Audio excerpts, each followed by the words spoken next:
Good evening, everyone. Good evening, sisters and brothers. Please excuse the excessive use of male pronouns. I don't think anyone will object to being excluded from the class of the capitalists, but the workers are also primarily male in my talk, so please excuse me. There are many contradictions in capitalism. I'll try to deal with the major ones. Out of feudal society arose the bourgeoisie, a new class that was to dominate society for a time. A privileged middle layer had developed in feudal society, and out of this came the bourgeoisie.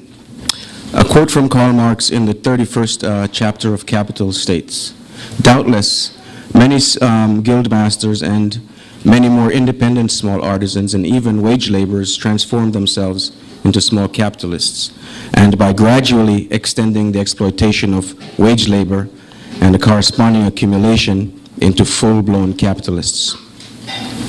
Now, succeeding social systems are birthed by the social system immediately preceding it. And so, sorry, I lost my place a bit. And so for a time, conflicting modes of production exist side by side, or can. This can only be for a relatively short time. One must win out. The feudal organization of society was doomed as it was incompatible with the capitalist mode of production. Capitalism requires the freedom of capital. This was incompatible with feudal ties to the land, with the secrecy of the trades and the general organization of feudal society. The introduction of manufacture was superior to the individual workman in the amount of labor time required to produce a given product. As manufacture was introduced in any industry, the old mode of production fell by the wayside.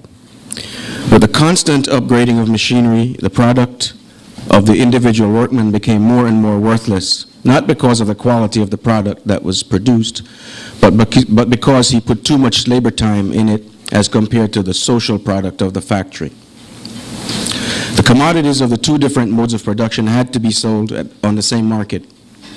The individual producer could not compete and had no choice himself but to become a wage worker. Before the emergence of the capitalist mode of production, products were produced on an individual or small basis.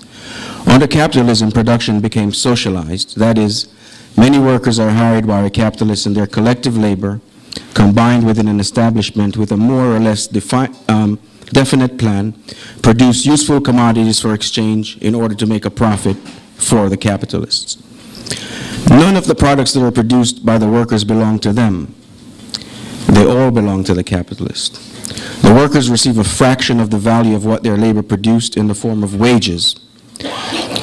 This is one of the major contradictions. The individual capitalist appropriates to himself that which was produced socially by many workers. The product of the worker's labor belongs to another. He is a wage slave. The wage of the worker in general is just enough for him and his family in general to make it to the next pay. He is a wage worker for life. The profit of the capitalist, on the other hand, serves to further enslave the worker. Some of it will be used to further revolutionize the means of production. That is, invest in better or more machines to grow his enterprise and still have enough to live very, very high on the hog. Now, this capitalist that I have been talking about does not exist by himself. In whatever industry he operates, there are other competing capitalists who own other establishments that are producing the same or similar thing. The fierce competition between them drive them to always try to outdo each other. In this competition, they employ many tactics to undersell one another. By the use of more sophisticated machines and by also intensifying the exploitation on their workforce through the employment of various tactics, they cheapen the products that the workers produce. The constant perfecting of the machines also displaces workers. As Friedrich Engels said, the very product of the worker is turned into an instrument for his subjugation. Unemployed workers provide two important benefits to the capitalists. They act as downward pressure on the wages of the employed. The unemployed is also a powerful lever that the bosses use to extract as much as they can out of the hide of each worker. All of the benefits that we've been losing in the labor industry, for example, is due to this phenomenon, partly. The threat of replacing workers is a very powerful tool that the capitalists possess. So under capitalism, the increased productivity of the worker leads still to further exploitation. It is necessary for the capitalists to cheapen the product in order to outdo their competition, but this also means that many more items have to be produced and sold to increase their profit. Available markets do not exist to absorb all the products as production outpaces consumption. This is as the cyclical crisis of capitalism reaches its completion. This competition, this competition eventually leads to too many products on the market that can be sold at a profit.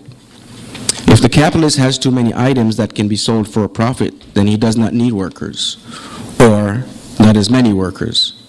So workers are laid off, factories are closed, and the workers are left idle and without income. The markets are glutted for a time. There's protracted stagnation until the glut eases and the excess products are sold off and production picks up again. This state of overproduction is the result of what we communists refer to as the anarchy in production. The individual capitalists will very accurately figure out how much raw material is needed, how many workers to exploit, and so forth, in order to have so much end product. But there is no general plan for the needs of society. Thank you, Heather.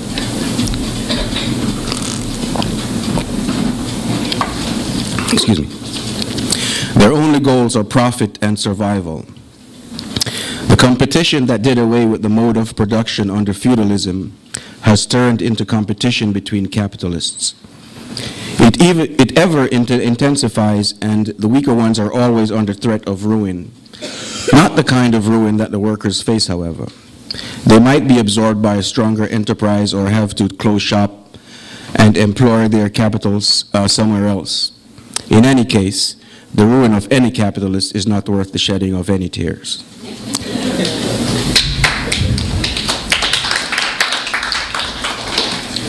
The system itself is unstable. These competing capitalists are driven by the underlying law of capitalism: expand or die. And that is what happens at the culmination of this vicious cycle that capitalism has given to the world.